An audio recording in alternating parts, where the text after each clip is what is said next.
सब गोटा के प्रणाम। हम बिंदु दास, हम राखी दास। हम दोनों बहन एक बेटी लगन ल के एलो हैं। आशा है अहाँ सबके नीक लागत। सुनल जाओ। जनक नगरिया में, जनक नगरिया में, जनक दुलारी, माए सुनाए ना के सीता बेटी प्यारी, माए सुनाए ना के सीता बेटी प्यारी। पुण्य प्रगति लाए सीता जन्म लेली, सुखल धरती बरसा संपूर्ण भेल, सुखल धरती बरसा संपूर्ण भेल।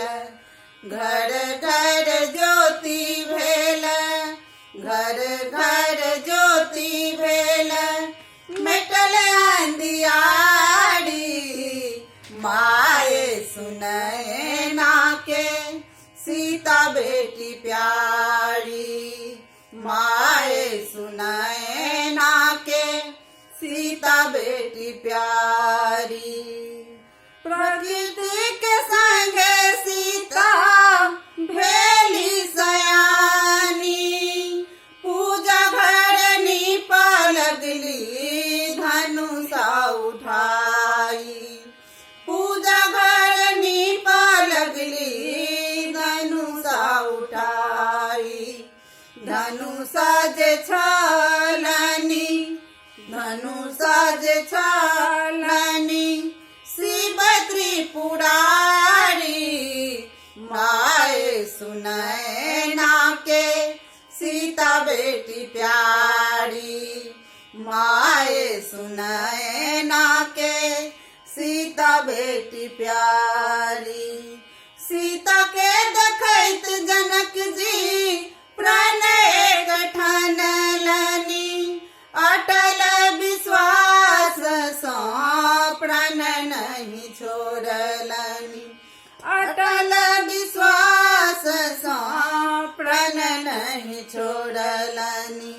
जे कियो धनुषा के, जे कियो धनुषा के करथिन खंडित, तिनके सीता बेटी करब स्वयंवर, तिनके सीता बेटी करब स्वयंवर।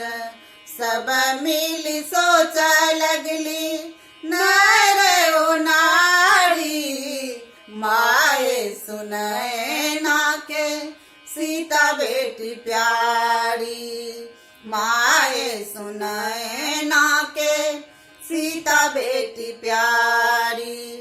देश देश में न्योता पठौलनि, अपना के योग्य बुझी भूप सब लखीन, अपना के योग्य बुझी भूप सब लखीन।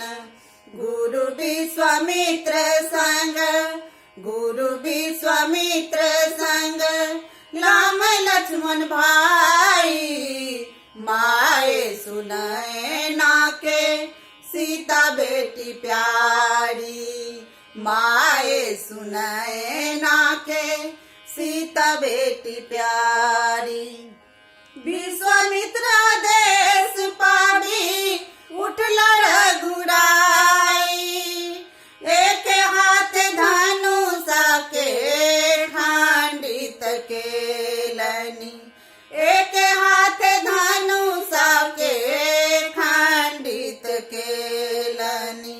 बजए जनकपुर में, बजए जनकपुर में स्वयंवर बधाई, माए सुनए ना के सीता बेटी प्यारी, माए सुनए ना के सीता बेटी प्यारी। रचना लिखल मान राम सिया